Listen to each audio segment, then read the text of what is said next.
कुछ दिया मैं करता हूँ, जो भी हो जाए, या चुप रहे। फिर 10-5 दिन के बाद दूसरों को लाया। हमारी सारी समिति है, समिति का भी हम स्वीकार कर, लेकिन मुझे मौका दो। मैं क्या चुप रहे। फिर थोड़े दिन हुए, नारायण ये अपना बद्रीनाथ का, मैं चलो। अब पता चला कि चलो और चुप रहो कहलाने वाला कितना दयालु भगवान है। नहीं तो हमारे साधक भी बेचारे, उनके परिवार वाले भी बेचारे आंसू बहाते। इसीलिए सत्संग से जो अंतरात्मा की प्रेरणा मिलती है वो गजब का फायदा करती, गजब का। अब ये करनाल ये रोहतक समिति वाले 4 दिन पहले तो इनको भी पता नहीं था, मेरे को भी पता नहीं था कि ऐसा मेला लग जाएगा। 4 दिन पहले तो ख्वाब ही नहीं था। आ गए, बोले बाबा 1 दिन में भी हम तैयारी कर लेंगे। मैं क्या कर लोगे? मैं क्या परसों कर लोगे? 1 दिन ही तो बीच में हुआ। बोले कर लेंगे। और कर ली तैयारी तो ऐसी कर ली कि मेला सामने आ गए। आए थे दर्शन करने को, बाबा बहुत दिन हो गए। मैं कहा जेठ कहाँ कहाँ लोग गुरु पूनम के लिए कतार लगी है।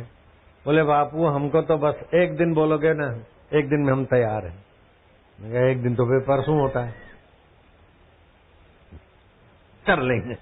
कर लेंगे तो करके भी दिखा दिया कि कैसा है जादू समझ में न आया। ये कैसा है जादू समझ में न आया। तेरे प्यार ने हमको जीना सिखाया। तेरे प्यार ने हमको जीना सिखाया।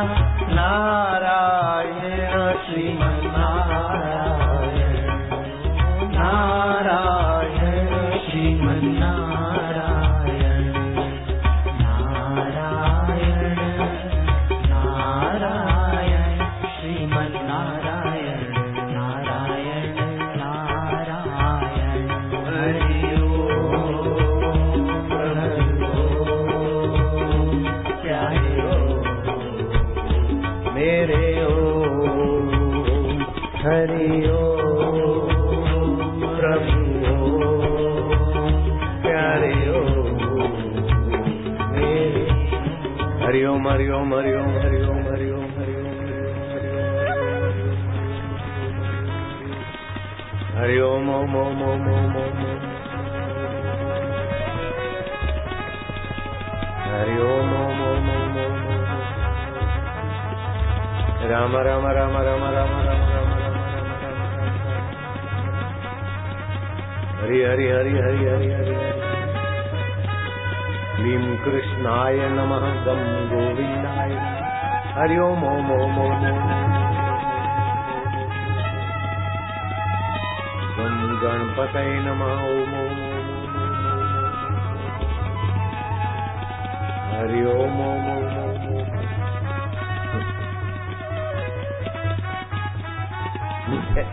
एक बात याद आ गई, हंसी आ रही है। मुरादाबाद में सत्संग हुआ, जोत जलाई। अब वो भक्त ने जोत घर में रखी, बापू की जगी जोत हमारे घर लाओ। बाजते गाजते जोत वहां गई। 7 दिन उन्होंने आशा रामायण का पाठ और सत्संग कीर्तन भजन किया। कभी कभार कुछ चमत्कार होने लगे। ऐसे करते करते उस जोत के लिए लिस्ट बनी लंबी, हमारे घर, फिर दूसरी जोत, तीसरी जोत, अभी तो कई ज्योतियां चल रही। और जहां जोत जगमगाती है 7 दिन उस घर में माहौल भक्ति का हो जाता है और घर के क्लेश बीमारियां भाग जाती है, कुछ चमत्कार होता है। तो देखा देखी फायदा कौन छोड़े। तो एक माई ने नाम लिखवाया था, तो उसको समिति वालों ने कहा कि भाई तुम्हारा नंबर कल लगेगा, कल इतवार है, जोत आएगी। एक इतवार से दूसरे इतवार सुबह तक, फिर दोपहर को दूसरे घर जाती। बोले नहीं मेरे घर जोत मत लाना, नहीं लाना। वो बाई रो पड़ी। लोग तड़पते हैं और तुम भी तड़प के तो नाम लिखाया, अब जोत कल को आनी है और आज रो रही हो। बोले मेरा जवान लड़का बदमाश लोग उठा के ले गए, किडनैप हो गया है। अब करोड़ों रुपया मांग रहे हैं, नहीं तो लड़के को मार देंगे।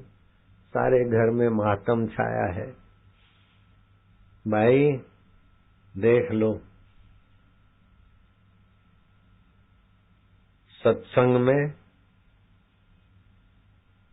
और गुरु दर्शन में वो ताकत है कि बिगड़ी बन जाती है। तुम्हारे घर जोत आ रही तो समझो सत्संग आ रहा है। और तुमको पता है न, जहाँ जोत आती है सत्संग आता है, वहाँ कभी कभार बापूजी उसने कुछ बता दिया जो भी, मैं काहे को सब बताऊं। भाई ने कहा अच्छा तुम बोलते तो ले आना। और महाराज इतवार को जोत नाचते गाते भजन करते कराते जोत घर में आई, लेकिन घर में तो दिल में तो चोट लगी थी। बाप को, भाभी को, पूरा परिवार। होनहार घर संभालने वाला नाविक किडनैप हो गया है, तो बाप के तो टाल के बाल ही चले गए। कईयों के तो होते ही नहीं, उसके तो थे, वो भी उखड़ने लगे चिंता में। नए बाल आ जाएं ऐसा है मेरे पास, नए काले बाल गारंटी से। टाल वाले खुशी मनाओ, बाल वाले बन जाओगे। अरे भगवान वाले बन सकते हो लाला। ऐसा होता है सत्संग की महिमा। जोत तो आई तो उदासी थोड़ी छाई हुई थी, लेकिन लोगों के भजन कीर्तन में थोड़ा माहौल जरा। इतने में लड़का दौड़ता हुआ आया, माँ माँ माँ, पिताजी पिताजी गले लगा। और जोत के आगे जवान लड़का तू किडनैप हो गया था, कैसे आया? बोले मेरे को उठा के ले गए थे बदमाश लोग, पट्टियां वट्टियां बांध के।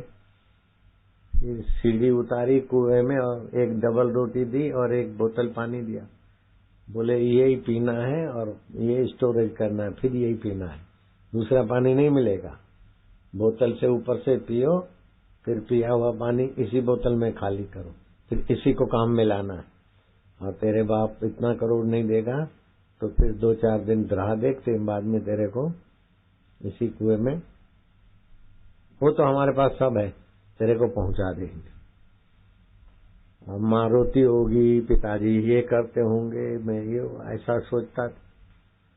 जो इतवार का सुबह हुआ तो उन्होंने मेरे को निकाला, सीढ़ी भेजी, आजा ऊपर, बिठाया, समझाया कि कुछ भी करके दबाव डाल के तो अपनी जान बचा, नहीं तो देख ले ये छुरा यूं कर देंगे, वो कर देंगे। मैं तो सुनता गया। इतने में क्या हुआ, उन्होंने कहा यार चलो अब आज इतवार है, विस्की ब्रांडी खोली, चिप्स खाते गए, दारू पीते गए, पीते पीते पीते पीते हो गए पुर।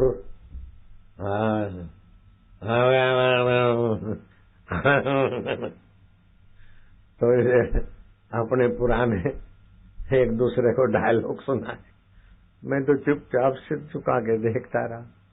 हिंदी में बक बक करते करते वो तो थक गए। तामसी सुख होता है ये शराब कबाब तबाही वाला, वो तो सब लेट गए। बापूजी ने कहा अब देखता क्या है, उठ बाहर निकल। मैं तो बाहर निकला। अरे बोले कुंडा बंद कर, कुंडा बंद किया, ऑटो करके माँ मैं आ गया।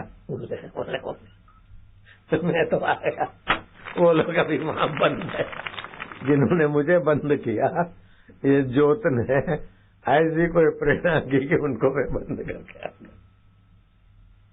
तो कल बताया था कि एक होता है तामसी सुख, जैसे शराब है, कबाब है, वैश्यावृत्ति है, या स्त्री पर पुरुषों के साथ धंधा करती या कुछ, इसको बोलते तामस सुख। ये तामस सुख लेते लेते आदमी जब मर जाता है तो उसकी तामस योनियां होती है। जैसे पतंग है, दिया बत्ती में जल मरता है। अब वो देख रहा है कि मेरे साथी पंख जला चुके हैं, किसी के पैर जले, किसी का मुंह जला, किसी का एक पंख जला और गिरा है, गिरा हुआ भी दम लेकर फिर वहीं जाता है। बोलो नहीं जाता है, फिर वहीं जाता। ऐसे ही शराबी कबाबी तामसी बेहोश हो जाते, बर्बाद हो जाते, फिर भी थोड़े पैसे मिले तो वहीं जाते। बुद्धि मारी गई, पुण्य नष्ट हो गया है। अगर सत्संग नहीं मिले तो जीव मनुष्यता की महानता से धीरे धीरे केचुआ बन जाता है, पतंग बन जाता है, कीट बन जाता है, सर्प बन जाता है। राजा नृग मरने के बाद सांप बन गया, वो राजा अज। राजा नृग मरने के बाद क्रिकेट बन गया। Ibrahim Lincoln president of America, नाम जानते हैं? उसकी कई संस्थाएं में देख के आया अमेरिका में, सरकारी खर्चे से उसकी यश करते, लेकिन वो बेचारा व्हाइट हाउस में प्रेत होके कभी कभी दिखाई देता है, वहां की मीडिया के आधार पे बोलता। मुसोलिनी इटाली का राजा बड़ा दमदार था, कम्युनिस्टों से भिड़ा, 1942 में मार गिराया कम्युनिस्टों ने। झील के किनारे प्रेत होके भटक रहा है। हीरे जवाहरात थे, वो उठा के गायब कर दिया। जांच कमीशन, दूसरी जांच कमीशन, जज, चीफ जस्टिस रिटायर, 17 कमीशनें बैठी, उस प्रेत की संपत्ति आज तक खोजने में विफल हुई। हीरे जवाहरात, रुपए, पैसे, डॉलर इकट्ठे किए, लेकिन ईश्वर को नहीं जाना तो नालत है तुम्हारे धन पर और नालत है तुम्हारे जीवन पर। पड़ा रहेगा माल खजाना, छोड़ त्रियासुत जाना है, कर सत्संग अभी से प्यारे, नहीं तो फिर पछताना है। खिला पिला के देह बढ़ाई, वो भी अग्नि में जलाना है। मेरे 2 बेटे छोड़ दे, हवाई शहर छोड़ दे। बेटे तो हैं बहुओं की डिपॉजिट और बेटियां हैं जमाइयों की डिपॉजिट, और तुम्हारी बॉडी है शमशान की डिपॉजिट। तुम्हारा आत्मा परमात्मा का है, जाग सके तो जा। जैसे तिलों में तेल, चकमक में आग, तेरा प्रभु तुझ में है, जाग सके तो जा। तो तामस सुख से दूसरा होता है राजसी सुख। बारात में गए, बहुत वैरायटियां खा के आए, जिससे दुश्मनी हो ने उसको बारात के भोजन में भेज दो, और भोजन करके आए न तो तुम बन जाओ अंतर्यामी। बोले कहाँ से आ रहे? बोले फलाने की शादी से आ रहा हूँ। रात के कितने बजे? बोले 10 बजे, अभी पूरा हुआ 11 बजे। बोले आप भगवान करे ठीक रहो, लेकिन कल परसों आपकी तबीयत खराब होने वाली है। बोले कैसे कैसे? बोले मैं ज्योतिषी हूँ। क्योंकि बारात में, शादियों में लेबर से काम करवाते। वो कहा हमारी मम्मी तो साग काटेगी नहीं बारात का, वो बारातियों के लिए लेबर से सुबह से काम लेते। तो जो रात को भोजन बनेगा, चाट बनेगी अथवा सलाद बनेगा अथवा फ्रूट सलाद बनेगा, वो सुबह कटता है और दोपहर को, शाम को बनता है और रात को खाया जाता है। अब 3 घंटे के बाद कटी हुई सब्जी, कटा हुआ फल अथवा बना हुआ भोजन, उसका प्रभाव नाश होता है और कुपाच्य होने लगता है। और कुपाच्य और फिर मुफ्त का मिला तो जरा वैरायटी ज्यादा खाया तो दूसरे दिन बीमार होने वाला ही है। आप अंतर्यामी बन जाओ मुफ्त में, बिना तपस्या, बिना बापू बने बापू बना देता हूँ। कोई बारात से लौटे, बोले कल और परसों आपका बहुत तबीयत गड़बड़ रहेगा। मैं श्राप नहीं देता हूँ, लेकिन मैं बोलता हूँ सच्ची बात, बिल्कुल पक्की बात। फिर क्या करेंगे? इनो पिएंगे। अरे बनिया लोग जरा इधर सुनो, तुम तो क्या कमाई करते हो? जिंदल कंपनी क्या कमाई करती है?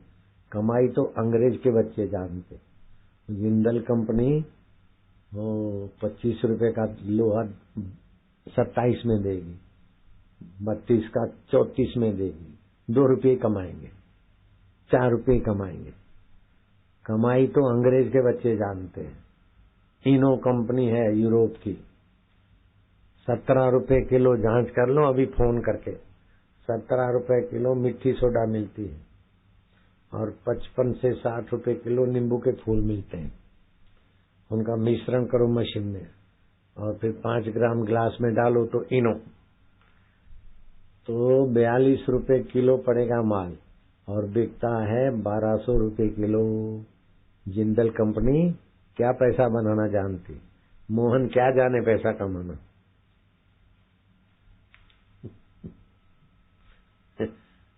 तो ऐसे ही टाल के बाल खड़े, पैसा कमाना तो विदेशी कंपनी जानती, चाहे भारतवासियों का पेट खराब हो, आंतें खराब हो, आयुष्य कमजोर हो, लेकिन 42 रुपए के 1200 रुपया करना जानते।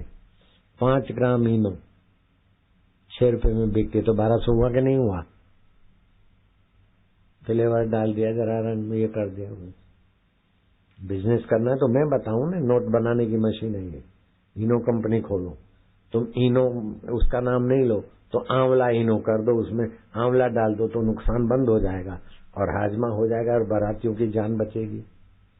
इनो पीते हैं बाराती लोग ज्यादा, माल खा के आए तो चलो इनो, तो उस समय तो डकार वकार आएगी, एसिडिटी चली जाएगी, लेकिन बाद में आते कमजोर होंगे, फिर डॉक्टरों की चांदी होगी। देश को नोच लिया विदेशी कंपनियों ने। तो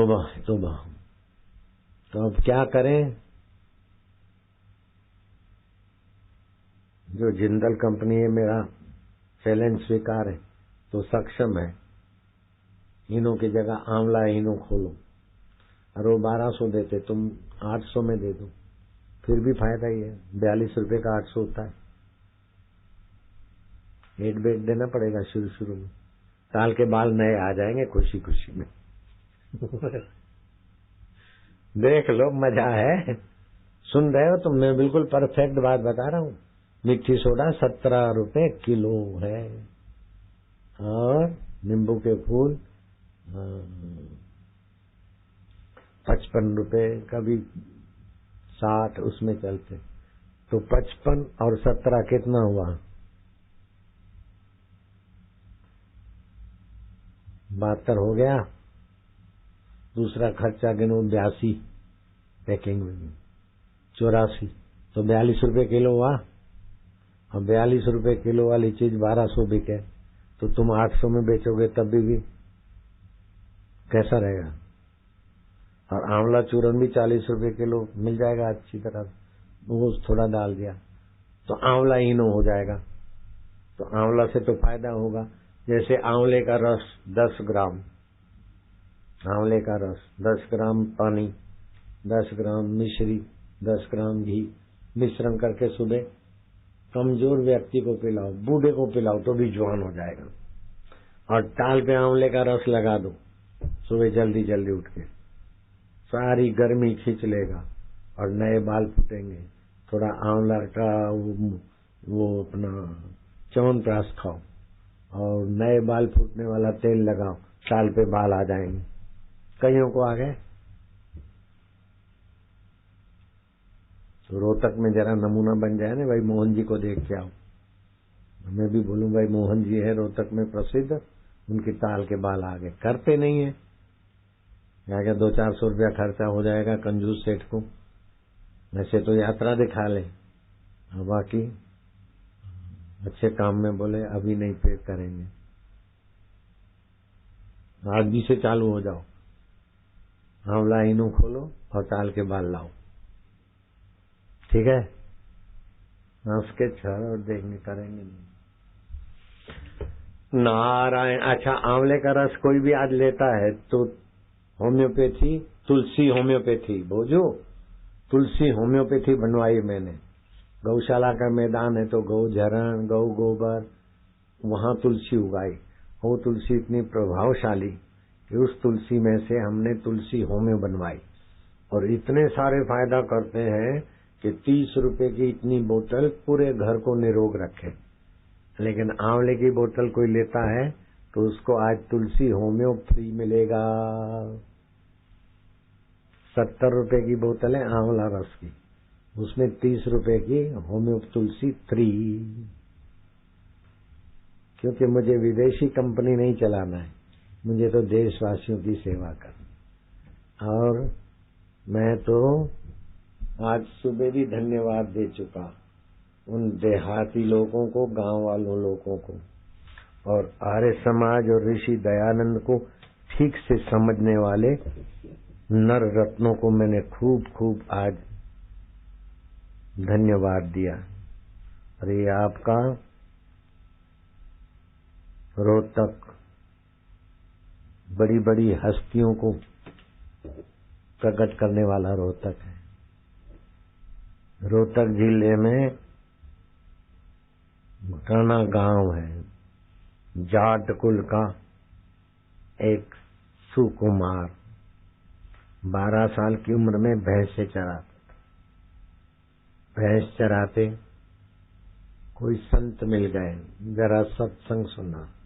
रात को सोते समय मैं भगवान में सो रहा हूँ, शरीर मेरा नहीं है, 5 भूतों का है, भगवान मेरे में, भगवान में। ऐसे करके किसी संत की बात सत्संग से सुन ली। भगवान में सोए और भगवान से उठे तो भगवान के प्यारे कबीर जी आ गए सपने में और दे दिया मंत्र। और भैंस चराने वाला बालक कबीर जी का हो गया भक्त। नाम पड़ा छुड़ानी गांव आपके रोहतक। नाम पड़ा गरीबदास। गरीबदास के शब्दों में कहें तो दास गरीब कबीर का चेला, कबीर जी का चेला। दास गरीब कबीर का चेला, सतलोक अमरपुर डेरा। विदेशी आक्रमण हुआ, मुगल बादशाह ने गरीबदास को दिल्ली बुलाया। पहले तो हाँ ना करी, मना किया, लेकिन मुगल बादशाह ने बहुत आग्रह किया। हाथी भेजे, ऊंट भेजे, घोड़ेसवार भेजे, कई घोड़े भेजे। आपकी शान में आप पधारो दिल्ली। महाराज जी 5 सेवकों के साथ गरीबदास वहां गए, लेकिन मुगल जो था ना, बोले विदेशी आक्रमण आए उसके पहले तुम अपने पर आक्रमण करना बंद करो। राजा तुम दारू पीते हो, कि अपने आप ऊपर आक्रमण है। फिर बीबियों पर बीबियां लाते हो, ये अपने आप पर आक्रमण है। जैसे कीट पतंग अपना नुकसान देखते हुए भी वहीं गिरते, तुम वही कर रहे हो, ये तुम छोड़ दो। फिर विदेशी आक्रमण कैसे होता है मैं देखता हूं। किसने कहा? रोहतक जिले के एक देहात में रहने वाले संत गरीबदास ने। नाम गरीबदास था, लेकिन अमीरों के भी अमीर थे, क्योंकि गुरु कृपा थी। उस बेवकूफ राजा ने गरीबदास की बात को अपना अपमान समझा और इस काफर को जेल में डाल दो। रोहतक डिस्ट्रिक्ट का इतिहास सुनो तुम। इस काफर को जेल में डाल दो। बुलाया तो शान शौकत और स्वागत करने के लिए, और जरा सा अहम को ठेस लगी, जेल में डाल दो। गरीबदास बाहर से तो जेल में है, लेकिन भीतर से भगवान में है। भगवान में रहकर संकल्प किया तो भगवान तो सृष्टि करता है, सबके हृदय में सृष्टि सामर्थ्य है, सपने में सृष्टि तो बनाते हैं। गरीबदास की उस ध्यान संकल्प से, योग सामर्थ्य से भोग विलास में डूबा मुगल बादशाह संत सताने का अपराधी बना और संत को अपराधी बना दिया। संत ने तो सच्ची सलाह दी कि तुम बीवियों के साथ विकार भोगना, शराब पीना, अंडे खाना, ये तबाही का रास्ता छोड़ दो। अंडा खाना जो सिखाते हैं वो समझो तुमको दुष्ट राक्षस की योनि में ले जाना चाहते, कीट पतंग बनाना चाहते। मैं तो हांगकांग सरकार को शाबाश दूंगा कि अंडे से होने वाले नुकसान, मुर्गी और चिकन से होने वाले नुकसान को ध्यान में रख के 10 मिलियन मुर्गियां, मिलियन बराबर 10 लाख, ये जानते, 1 करोड़ मुर्गियां पोल्ट्री फार्म वालों की जलवा दी। और यहाँ अभागे लोग अंडा खाने का प्रचार कर रहे हैं।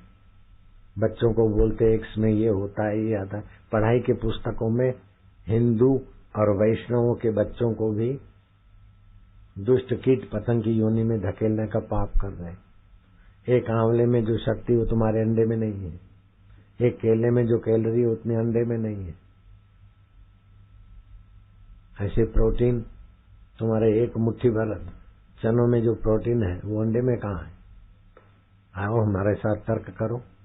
संडे हो या मंडे खा लो अंडे, संडे हो या मंडे या ट्यूसडे या फ्राइडे कभी न खाओ अंडे। ये नया सूत्र बताओ बच्चों को। आंतें कमजोर हो जाती है, सहन शक्ति कमजोर हो जाती है, वीर्य उत्तेजक होता है, बॉयफ्रेंड गर्लफ्रेंड और देखते देखते खाली हो जाते। अंडे ऐसी तबाही करते। खैर, उस मुगल बादशाह को, भोग विलास में फंसे हुए को गरीबदास की बात नहीं जची और जेल में डाल दिया।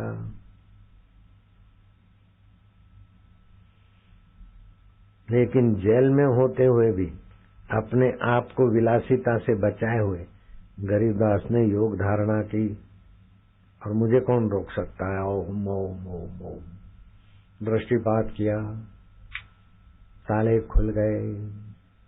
जैसे कृष्ण के प्रागट्य में ताले खुल गए और दरबानी सो गए, ऐसे तुम्हारे रोहतक डिस्ट्रिक्ट के छोटे से गांव घुड़ानी गांव के जाट 12 साल के उम्र में सत्संग मिला और संत कबीर का स्वप्न में दर्शन मार्गदर्शन दीक्षा मिली और इतने महान बन गए कि ताले खुल गए, दरवाजे खुल गए और वे फिर अपने आश्रम में पहुंच गए। हिलबिल्ला तुबा ये क्या हो गया?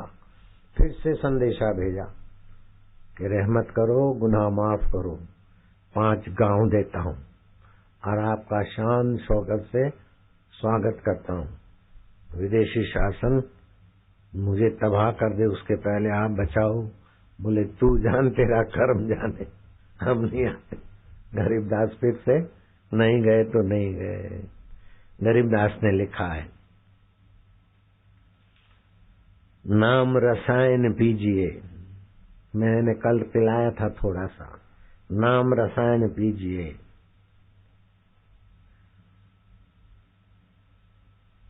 यही अवसर यही दाव, फिर पीछे पछताएगा, चला चली हो जाओ। नाम रतन नहीं छोड़िए, हृदय नाम उचार। अमी रस पीजिए, बहुत तक बारंबार, शीश तुम्हारा जाएगा, कर सतगुरु की भेंट। नाम निरंतर लीजिए, जाम की लगे न फेंट। जम की फेंट नहीं लगेगी। तो नाम का रस पीने की तरकीब कल सिखाई थी और आज मंत्र दीक्षा दिया था।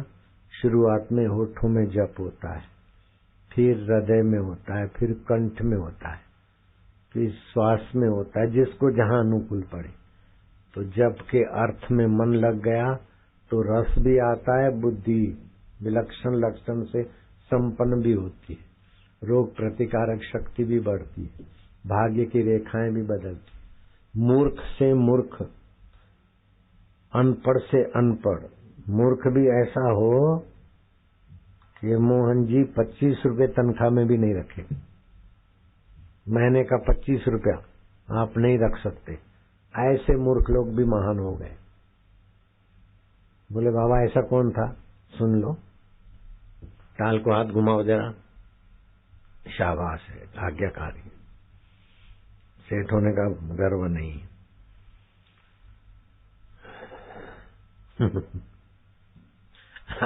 आप सुनोगे ना तो जैसे मेरे को भीतर की हंसी मिल गई ऐसे आपको मिल जाएगी। राजा का मंत्री सत्संगी था और बड़ा ईमानदार था और उसकी तुक्के और उसकी सलाह राजा को, राजा का मंत्री भोजू छत पर सैर कर रहा था। मंत्री तुम बोलते हो मूर्ख से मूर्ख हो और सत्संग मिल जाए, गुरु मंत्र मिल जाए, महान से महान बन सकता है। ये तुम्हारी बात है क्या? ये ठंडे पैर के बंडल तो नहीं है? बोले नहीं राजन, बंडल नहीं है। विजयनगर के सम्राट ने कहा बंडल तो नहीं मारे। बोले नहीं, बिल्कुल सच्ची बात है। महामूर्ख हो मैंने तो 25 रुपया कह दिया, यही जमाना जरा रुपयों का है। 1 रुपये में जो किसी को उसको नौकरी नहीं रखे, ऐसा भी हो, वो भी पूजनीय हो जाता है। इतने में एक लड़का जा रहा था महल के नीचे से गलियारे से, उसके हाथ में 2 जूते थे, दोनों में तेल और चंद्रमा की चांदनी चमचम। ए बच्चे, इधर आओ, ये जूते में क्या चमक रहा है, चांद क्या ले जा रहा है? बोले तेल ले जा रहा हूं। क्यों जूते में तेल? वो जमाना प्लास्टिक के जूतों का नहीं था, चमड़े के जूते गंदे, मरे हुए जानवरों पे जूते का एक चमड़ा, किसी का चमड़ा। जूते में क्यों तेल ले जा रहा है? बोले मैया ने कहा तेल ले आ, तो जल्दबाजी में मैं बर्तन भूल गया, तो फिर जूते तो थे तो ले जा रहा हूं। विजयनगर का राजा हंसा ठाका मार के। मंत्री ग्राहक मिल गया है।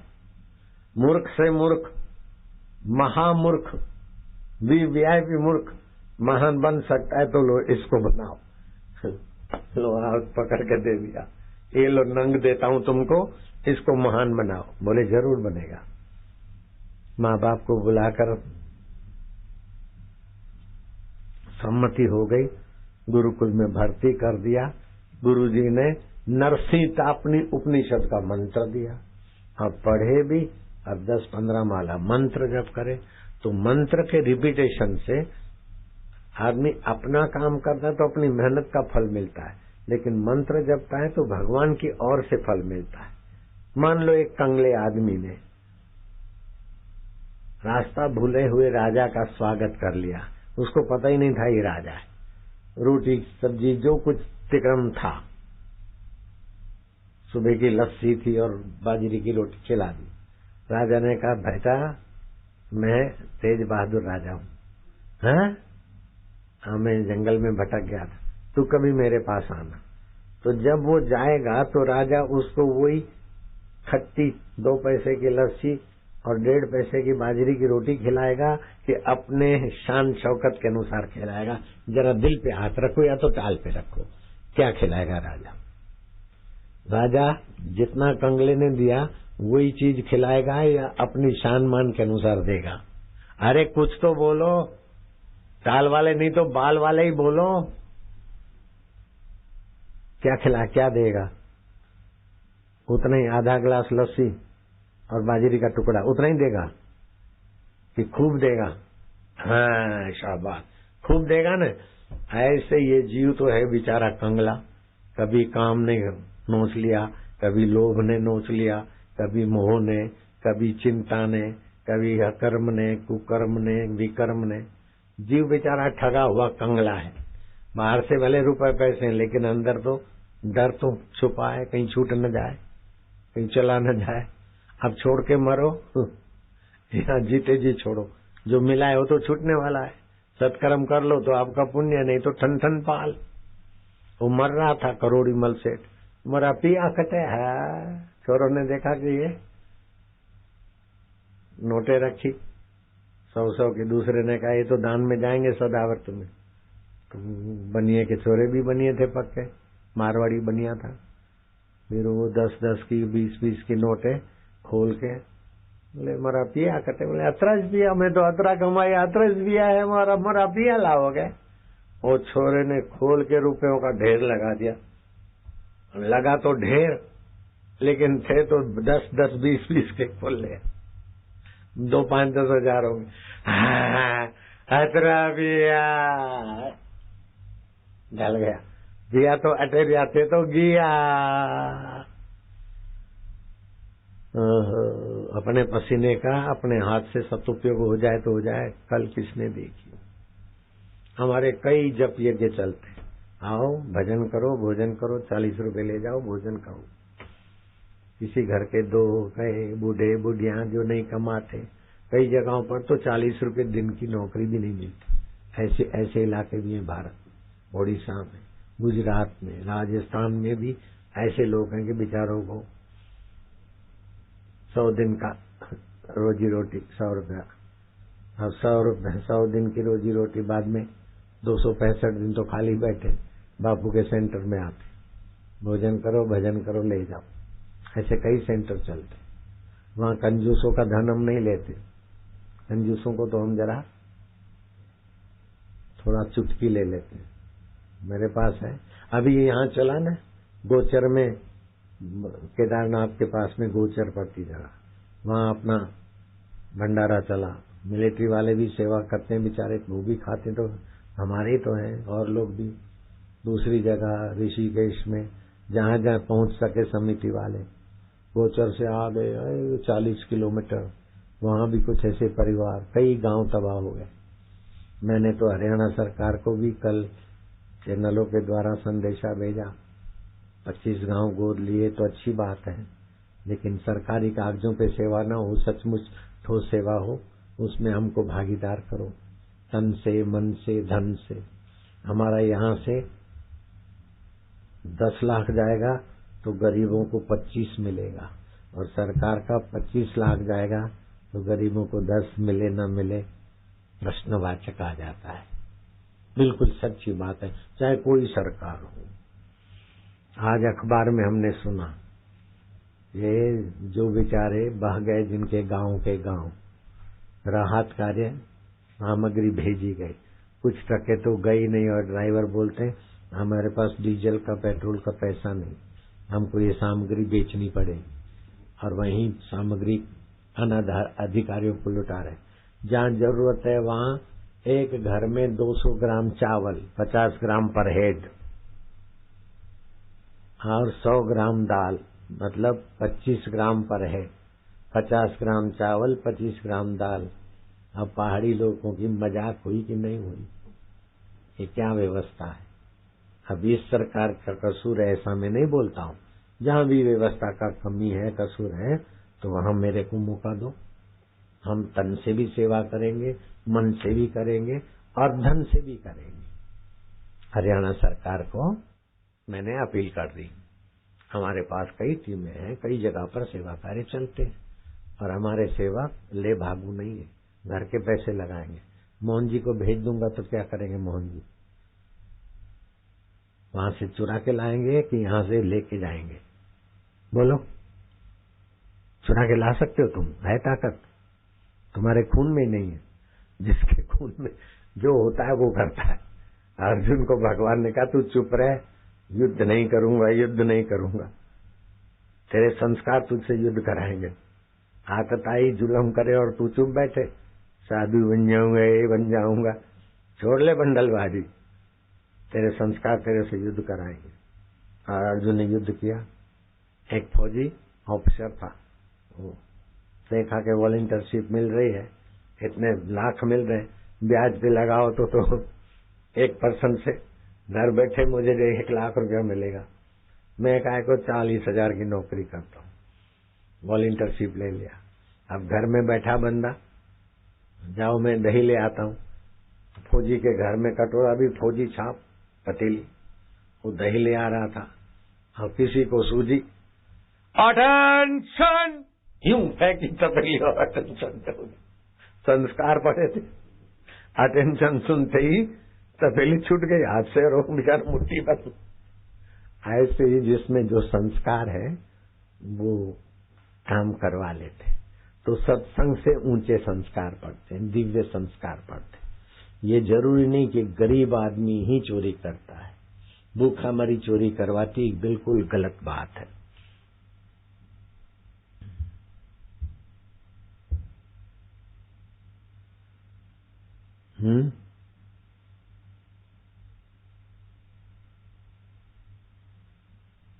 क्या बोलते हैं? अच्छा, अमूल्या बहन जगन्नाथपुरी में सत्संग कर रही है, हमारी शादी का 5 मिनट से जगन्नाथपुरी वाले सत्संग सुन रहे हैं। साध्वी अमूल्या का, जैसे साध्वी रेखा बहन यहाँ सत्संग कर रही, ऐसे जगन्नाथपुरी में कई ऐसी बहनें, कई ऐसे बच्चे हैं सत्संग करते हैं।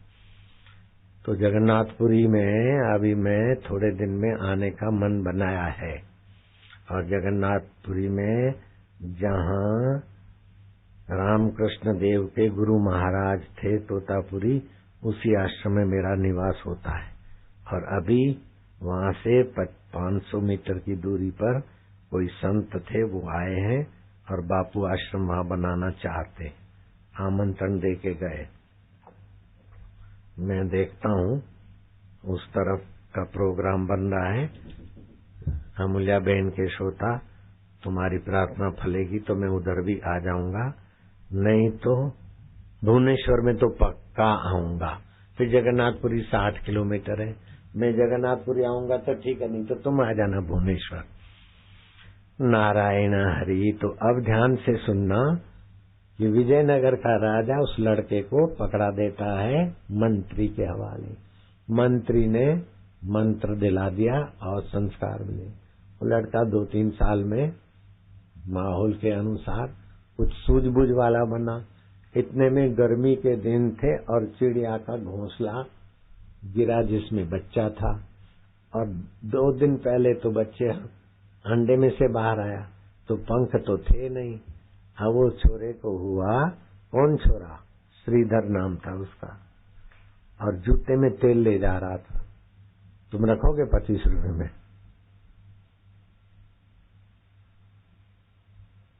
रखोगे? नहीं रख सकते। तेल ले आ तो जूते में तेल ले आ ऐसा आदमी रखोगे तुम? लेकिन वो मंत्री ने ऐसे लड़के को इतना महान बनाया कि उसके घर पे भगवान कृष्ण खिचड़ी उठा कर ले आए। इतना महान बना कि उसकी गीता मेरे गुरुजी पढ़ते थे, मैं पढ़ता हूँ। वो लड़के का नाम था श्रीधर। श्रीधर के मन में हुआ कि गुरुजी कहते हैं कि सबका विकास भगवान करते हैं, पालन पोषण भी करते हैं, विकास भी करते हैं। भगवान की लीला भगवान ही जाने, हम तुम क्या जाने। अब क्या है, ये बच्चे का विकास भगवान कैसे करेंगे? इतने में 2 मक्खियां आपस में भिड़ी और एक दूसरे का गला दबोचा। भूं करती हुई लपलपाते मुंह में घुस गई। वो चिड़िया के बच्चे को तो बिल्कुल लिक्विड डिनर मिल गया, चबाना नहीं पड़े, हड्डी भी ना खा। उन्होंने तो बच्चे ने तो मुंह बंद कर दिया, उसको तो मिल गई डिनर। लड़के की बुद्धि में संस्कार सत्संग के कि मक्खियों की नीच योनि में से उनका विकास भगवान ने किया कि लड़के बच्चे के मुंह में घुस गई। बच्चा उनको नहीं पकड़ सकता था तो बच्चे के मुंह में भेजने वाला भगवान की सत्ता है, क्योंकि सबके हृदय में वो भगवान में से सब कठपुतलियां है, नाच नचाने वाला वही हरि है। वाह प्रभु, वाह प्रभु करते करते प्रभु की भक्ति बढ़ी। आगे चल के वो स्नातक हुआ, शास्त्री हुआ, शास्त्री बराबर BA, आचार्य बराबर MA। मैं आचार्य की परीक्षा देने गया था, फिर दूसरे संतों ने मेरे को देखा कि तुम और परीक्षा, मैं क्या जरा समाज में जरा तो तुमको जरा सर्टिफिकेट की जरूरत है, तुमने इतना। फिर जिस आचार्य पढ़ाते थे दर्शन महाविद्यालय, वो जब पूछे मेरे से तो मैं व्याख्या करूं तो बोले तुमने पहले वेदांताचार्य करा हुआ है? मैं क्या, मैं तो पहली बार भर्ती हुआ हूं। मैं तो 3 पढ़ा था और वेदांताचार्य की परीक्षा दे रहा था। उसमें 3 विषयों पर परीक्षा होती है। एक तो गीता पर, वल्लभाचार्य क्या कहते हैं, रामानुजाचार्य क्या कहते हैं उस श्लोक के बारे में, शंकराचार्य आचार्य लोग क्या कहते हैं। दूसरा उपनिषद, उसका सार क्या है, और ब्रह्म सूत्र। वो तीनों मेरे विषय थे। तब मैं तो बोलने लगा तो परीक्षा तो अभी आने वाली है। पहले ही मेरे को बोले तुम आचार्य की परीक्षा दे चुके हो क्या? मैं तो पहली बार आया हूँ, जहाँ भर्ती हुआ हूँ। मैंने नहीं कहा मैं तीसरी पढ़ा हूँ, वहां तो ऐसे ही आशाराम लीलाशाह के शिष्य। अगर 2-4 महीने रहते तो मैं वेदांताचार्य की परीक्षा बराबर MA कहलाता। लेकिन एक संत गंगा किनारे मिले और बातचीत में उसने मेरे को पहचान लिया, वो भी पहुंची हुई आत्मा थी। तो बोले आप इधर कहाँ ठहरे? तो मैंने कहा ये शिवानंद डिवाइन लाइफ के पास में दर्शन महाविद्यालय। अभी ऋषिकेश जाओगे तो शिवानंद डिवाइन लाइफ उससे सटा हुआ था। तो बोले तुम दर्शन विद्यालय? मैं क्या हाँ, मुझे जरा सम्मेलन में गया था तो फलाना वेदांताचार्य, फलाना दर्शनाचार्य, और मेरा कोई टाइटल नहीं। तो बोले आसाराम लीलाशाह के कृपा पात्र। तो जरा मैं क्या थोड़ा टाइटल जरा हो। अच्छा, अभी आपको वो पद आत्म पद से भी बड़ा कोई? मैं कह नहीं, ऐसे ही जरा। तो 1 दिन 2 दिन 4 दिन जब भी जाऊं नदी किनारे बैठूं वो भी मिले। बोले अच्छा, अभी तक पढ़ाई चल रही है? अभी तक चल रही। तो जिस दिन आचार्य ने कह दिया कि तुमने तो परीक्षा दी हुई है पहले, तो उसी दिन उसने व्यंग मारा, बोले अभी तक पढ़े, मैं क्या पूरा हो गया मैं तो चला गया, पेपर नहीं दिए। नहीं तो एक पूछड़ा एक मुसीबत साथ में होती। आशाराम बापू वेदांताचार्य एम.ए. वो कही है जहाज की नौकरी करते तो पायलट बाबा, अब क्या मुसीबत लगा रहे पीछे। बाबा तो बाबा, लेकिन पायलट की डिग्री, और पायलट तो बेचारे क्या क्या क्या करते रहते, नौकरी के लिए लाचार होते कई पायलट, कई वाइन की चुप्पी के लिए लाचार होते। तो ये बाहर की डिग्रियां इस आत्मा के लिए कोई माना नहीं रखती। आपका आत्मा महान है। वो लड़के की आत्मा जागृत हुई। ऐसे करते करते उसने गीता पर टीका लिखना शुरू किया। टीका लिखते लिखते एक श्लोक आया। भगवान कृष्ण बोलते हैं कि जो अनन्य भाव से अन्य अन्य में भी अन्य अन्य नहीं, गीजर अन्य है, फ्रिज अन्य है, लेकिन बिजली अनन्य है। समझ गए? बिजली अन्य अन्य नहीं है। स्लाटर हाउस की शैतान मशीन है जो गायों की हत्या करती है, वो अन्य है, और एम्पलीफायर अन्य है, लेकिन विद्युत अनन्य है। ऐसे ही जो अनन्य भाव से अलग अलग शरीर, अलग अलग मन, अलग अलग बुद्धियों में भी आत्मा एक का एक है, ऐसा जो मेरा ज्ञान संयुक्त भजन करता है, उसका योग से मैं वहन करता हूँ, बोझा उठाता हूँ। तो इस भगत को, कौन सा भगत? जूते में तेल ले जा रहा था, इस भगत को ये बात जची नहीं, और भगवान का वहामी शब्द काट कर नीचे लिख दिया ददामी। भगवान योगक्षेम देते हैं, बोझा वहन करते, भगवान मजदूर थोड़े हैं। वो जूते में तेल ले जाने वाले ने भगवान की भी गलती निकाल दी। ये भगवान ने जरा गलती से जल्दी से बोला है, भावना ऊंची थी। वो भाई साहब गए स्नान करने, इतने में घुंघरूले बाल वाला नंद नंदन यशोदानंदन बालक के रूप में आया। माताजी तुम्हारे घर में खिचड़ी खत्म हो गई है और तुम्हारा अयाचक व्रत है, मांगेंगे नहीं, मिला तो बनाएंगे खाएंगे, नहीं तो पानी पी के सो जाएंगे। तो मैं बोझा वहन करके आया हूँ, जरा उतरवाओ। उतराया तो भर गया डब्बा। इतना नन्हा लड़का और इतना डब्बा भर गया, इतना खिचड़ी माना चावल और मूंग की हरी दाल। तू कहाँ से आया? बोले मैं कहीं से भी आऊं। तेरा नाम क्या है? बोले कभी कोई कुछ भी रख ले। तेरा बाप कौन है? बोले कोई भी बन जाओ। ऐसा भगवान है, कोई भी बाप बन जाओ, वसुदेव बन जाओ, नंद बन जाओ, दशरथ बन जाओ, कपिल मुनि बन जाओ, हाँ, मत्स्य अवतार में मत्स्य भगवान बन जाओ, वराह अवतार में सुअर मेरा बाप बन जाओ। सुअर भी बाप बन जाए तो भगवान को फर्क नहीं पड़ता, मत्स्य भी बाप बन जाए तो भगवान को। 24 अवतारों में कोई भी बाप बन जाओ। तुम थोड़ी ऐसा बोल सकते कि कोई भी बाप बन जाए। भगवान बोलते कोई भी बन। तेरी माँ कौन है? बोले कोई भी बन जाए। तू क्या करता है? बोले मैं भोजा वहन करता हूँ। इतना सा छोरा? बोले इससे भी छोटा, अंगुष्ठ मात्र हूँ। ये तो बाहर की आकृति है, मैं तो अंगुष्ठ मात्र, सबके हृदय में हूँ। सबके हृदय में तो कैसे रहता है? वो तो मैं जानू, मेरी लीला जाने। तो काम क्या करता? बोले मैं बोझा वहन करता हूँ। कहाँ रहता? बोले सब जगह हूँ। सब जगह कैसे? तो तेरी बात तो बहुत प्यारा लगता है। बोले सारे प्यार और आनंद का मूल मैं ही हूँ। कर्षति आकर्षति थी कृष्ण, ऐसा बोलते ना लोग।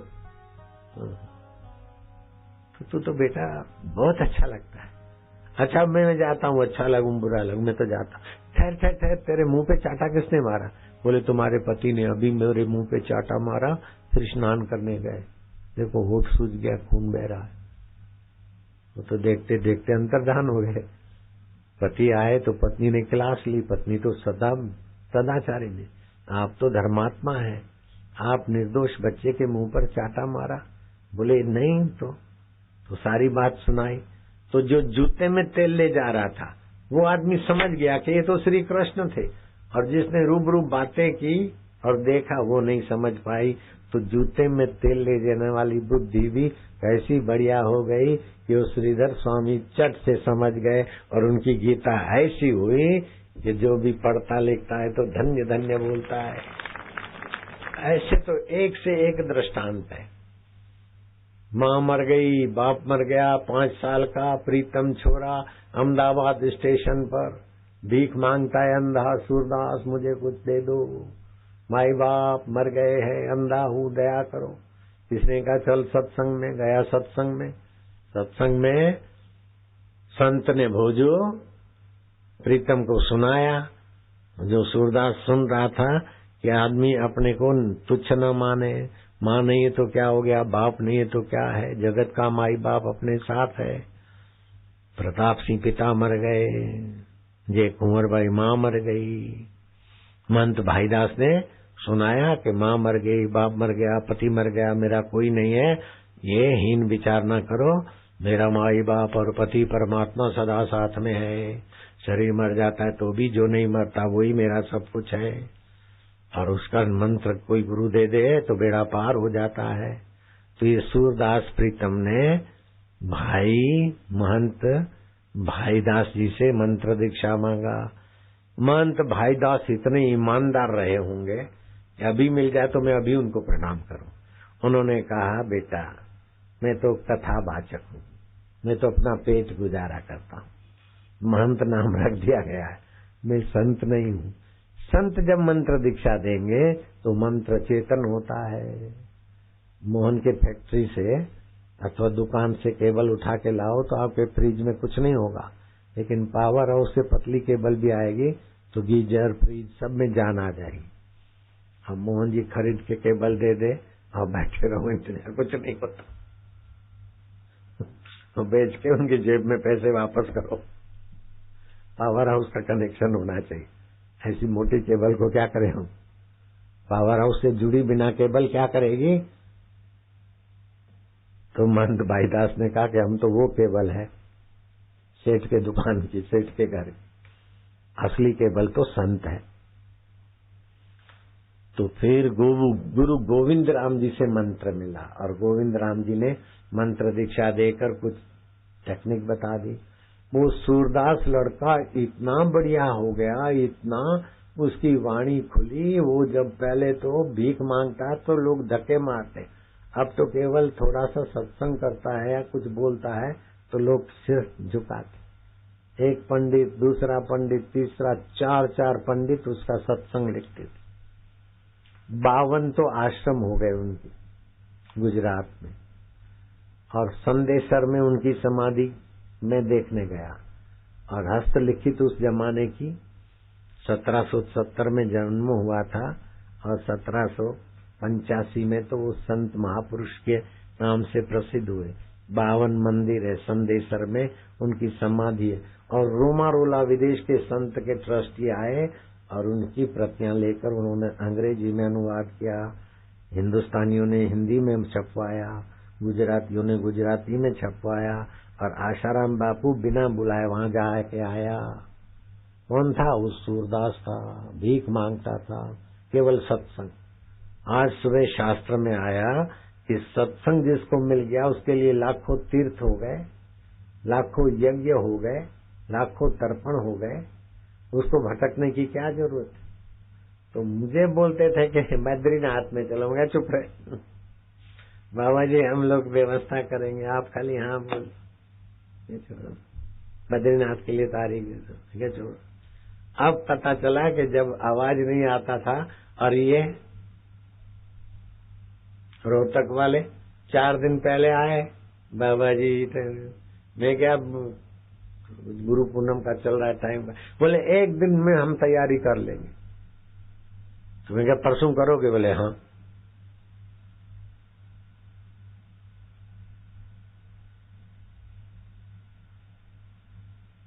गुरुवार को आए, शुक्र बीच में है, शनिवार को चालू हो गया। परसों माना शनि, गुरु को बात हुई, शुक्र बीच में, शनि को सत्संग हुआ नहीं हुआ, रविवार को कुंभ मेला हुआ कि नहीं हुआ। ये हमारी रोहतक समिति है।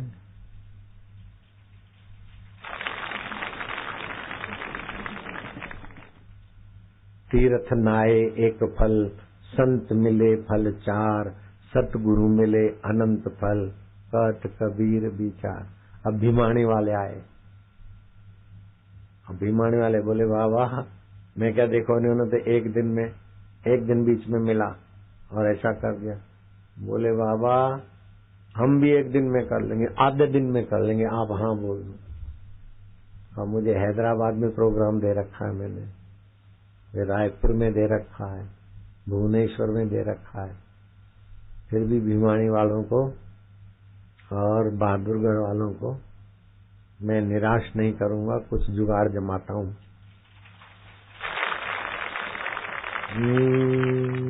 74 साल में देखो कैसा दौड़ा दो। हेलीकॉप्टर गिरा धड़ाक धूम, मिलिट्री का गिरा तो 20 के 20 चले गए, और यहाँ पब्लिक में गिरा किसी को खरोच नहीं आई। कैसा है मंत्र विज्ञान।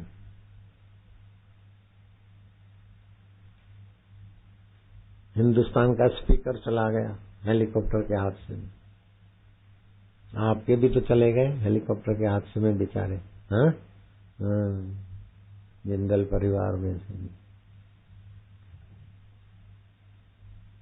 अरुणाचल का मुख्यमंत्री चला गया, पता ही नहीं कहाँ है। और भी बड़े हादसे हुए, कोई बच्चे ही नहीं। हमारा गिरा हेलीकॉप्टर, थोड़ी देर के बाद मिलिट्री का गिरा तो दोनों हेलीकॉप्टर में 7 ऑफिसर थे, चले गए। खाली पंख टकराया, हमारा तो पूरा पड़खच्चे उड़ गए, पूंछ के टुकड़े उड़े, आगे के हिस्से तो पुर्जा अलग। मैं और पायलट आगे थे, हमारा पुर्जा अप टू डेट। तो भगवान का मंत्र और भगवत सत्ता की महिमा ऐसी है कि कुत्ते के मुंह से मानुषी भाषा में रोकड़ी सुनाने वाला भगवान है। ऐसे कई कथाएं मैंने प्रसंग बताए। आपका पाला हुआ कुत्ता मनुष्य भाषा में बोल दे आप, ईश्वर की शक्ति, ईश्वर की सत्ता और महत्ता में इससे बड़ा प्रमाण क्या चाहता है मूर्ख। हाँ, वो मूर्ख भगवान को गालियां देने वाला मूंगा हो गया। फिर संत ने बोला अब ध्रुव तारे को भगवान का भक्त मानकर जप कर। 7 दिन में चंगा भी हो गया। सैंपल सेक्शन बन गया था, नाम था श्यामलाल सक्सेना। पादरियों के चक्कर में आकर हिंदू धर्म को गालियां देने वाला बन गया। तो फिर किसी संत ने सुना दिया कि ऐसा ऐसा कर तो तुझे पर्चा मिलेगा। तो ऐसा किया तो पर्चा मिला। तो उसी का कुत्ता जंप मार के उसके पेट पे बैठ गया। ईश्वर के अस्तित्व में इससे बड़ा प्रमाण क्या चाहता है मूर्ख। श्यामलाल सक्सेना मूर्ख हो गया, जीवा नहीं काम करती। लेटर लिख के आया हूँ, बाबा आप कृपा करो, अब मैं हिंदू धर्म को तुच्छ नहीं मानूंगा। मांस खिलाने वाला, गाय का मांस खिलाने वाला, दारू पिलाने वाला ईसाई धर्म में छोड़ देता हूँ। मेरी जुबान फिर से ठीक हो जाए। मेरे पाले हुए कुत्ते ने मेरे को सुना दिया मनुष्य भाषा में। हिंदू धर्म की महानता मैं मानता हूँ। बोले अच्छा, आप ध्रुव तारे को भगवान का भक्त मान कर प्रार्थना करना। 7 दिन उसको देखा तारा मान के, तो तेरे कुत्ते ने 4थे दिन तुझे चमत्कार दिखा दिया। अब तू भगवान नारायण का भक्त है, मुझ पर कृपा करो तो ठीक हो जाएगा। ठीक हो गया। मेरी नानी मर गई थी, वो भी यमपुरी में गई। मरे को इधर काय को लाए? मैंने तो नामदान लिया है, ओमकार का जप किया है। ओमकार का जप और नामदान और संतों का संग करने वाले को नरक नहीं होता। मुझे कैसे लाए हो? बोले तुम हेमी बाई पोहुमल हो ने? बोले पोहुमल हमारे पति का नाम नहीं है। तो क्या नाम है? बोले पापे है। तो कहलाज राय? बोले नहीं। प्रीतम दास? बोले नहीं। पंजुमल? बोले नहीं। परिवमल? बोले नहीं। पुरुषोत्तम दास? बोले नहीं। अरे तो भाई बोल देने। भैया हम नहीं बोलते, तुम बोलते जाओ ना, मैं हाँ भर दूंगी। और बोलते बोलते हेमी बाई प्रेम कुमार। बोले ठहरो, कुमार काट के चंद लगाओ। बोले हेमी बाई प्रेमचंद? बोले हाँ भैया। यमराज ने कहा हे मूर्खो, पहले पुष्करना पापी को लाना था तो पुष्करना पुण्यात्मा को पकड़ के ले आए और मुझे माफी मांगनी पड़ी। हेमी बाई पोहुमल को लाना था, हेमी बाई प्रेमचंद को ले आए। जाओ जल्दी छोड़ के आओ। तो शमशान में तो मेरे को कंधे पे उठा के ले गए। फिर वो यमदूत छोड़ के गए तो मैं पैदल चल के आ गई। 39 साल मेरी नानी जी, यमराज की क्लास लेके जिंदी होने वाली नानी का मैं 2 तारा कटाऊं। लाला लोग संभल के रही हो जरा। हाँ बोले कुछ और अंत में कुछ करे। किसके साथ छेड़खानी कर रहे हो। मैं यहाँ कुछ नहीं बोलूंगा, लेकिन बनाए रखूंगा हथियार अपने हाथ में।